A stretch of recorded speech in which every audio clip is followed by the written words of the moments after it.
Сәлеметсіздер ме? Бүгін Индиго туралы айтатын боламыз. Ең бірінші Google-ға кіріп Индиго деп жазамыз. Мінекей шықты. Кіреміз. Тілді таңдаймыз. Содан кейін кезекке тұру дегенді басамыз. Кезекке тұру үшін ең астындағы мен тараптардың жауапкершілігі туралы келісемін деп, және мен кезекке қою туралы өтінішті беру процесінде мәліметтерді пайдалануға келісімін берем деп, жай кезекке тұру дейсіз. Бірінші қадам, өзіңіздің мобильді телефонның негізгі нөмірін тересіз, SMS жібересіз. Сол SMS-тің келген кодын жазып қоясыз. Мобильді телефонның қосымша нөмірі, яғни екінші нөмір, сосын электронды поштаның мекен-жайын жазасыз. Автоматты түрде екінші қадам шығады. Екінші қадам, ата-ана туралы мәлімет жолдасыңызға или өзіңізге тіркейсіз. Өзіңізге болса, онда ЖСН-іңізді тересіз, иініңізді, яғни содан кейін автоматты түрде шығады. Жалғастыру дейсіз.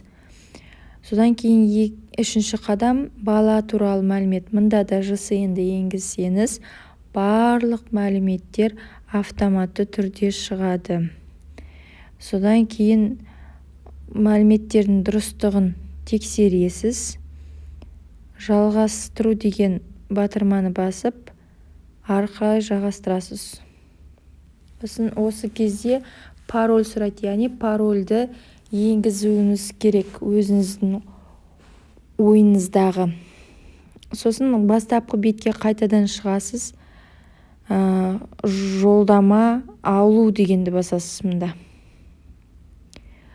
Бірінші қадам, яғни жеке кабинетке кіру үшін бізге ЖСН, жаңағы иінімізді тереміз. Сосын жалғастыру деп пароль, өзіміздің ойлап тапқан паролімізді тереміз, жалғастыру дейміз. Содан кейін бізде парақша шығады, яғни менің өтініштерім, менің жолдамаларым деп, менің келісімшарттарым және сауалнама баптаулар шығу. Мұнда менің жолдамаларым дегенді басасыз. Мұнда еш нәрсе жоқ, яғни жолдама жоқ. Содан кейін бастапқы бетке қайтадан өтесіздер. Ең астыңғы жағында бізде балақайға балабақша таңдап беру деген бар. Соны басасыз.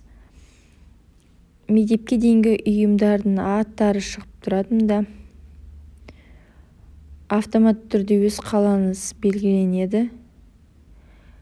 Мінекей, мемлекеттік және жеке меншік. Кеңейтілген іздеу деп мұнда басып,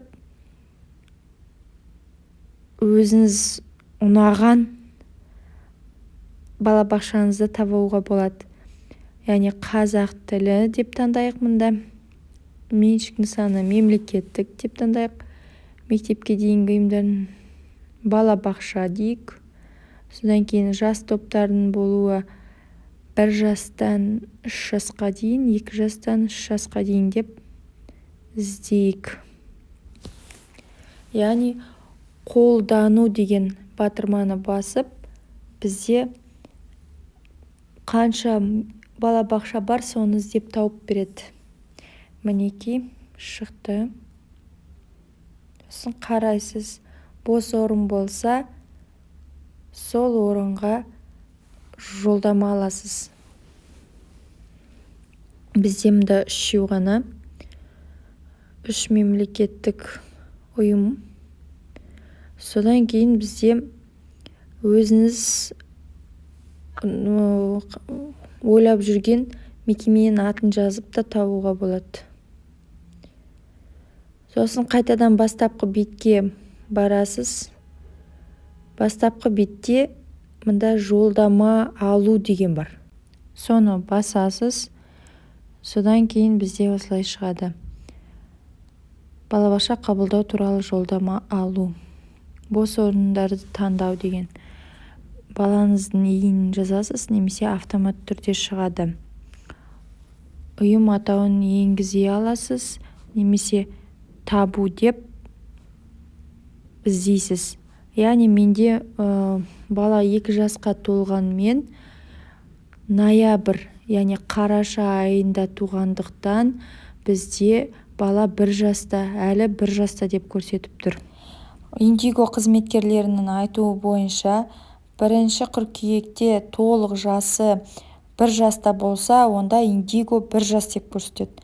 Егер сол уақытта 2-де болса, онда Индигода 2 деп көрсетіп тұрады. 2 жастан қабылдағандықтан мемлекеттік ұйымдар мен қатыса алмаймын, направление ала алмаймын. Яғни қыркүйек, қазан, қараша, желтоқсан айында туған балалар Индигода 1 жас деп көрсетіп тұрады. Бірақ олар 2-ге толғанмен солай көрсетеді. Енді біз маусым айында кәдімгідей балабақшаға барып направление алатын боламыз. Назарларыңызға рахмет. Тіркеліңіздер.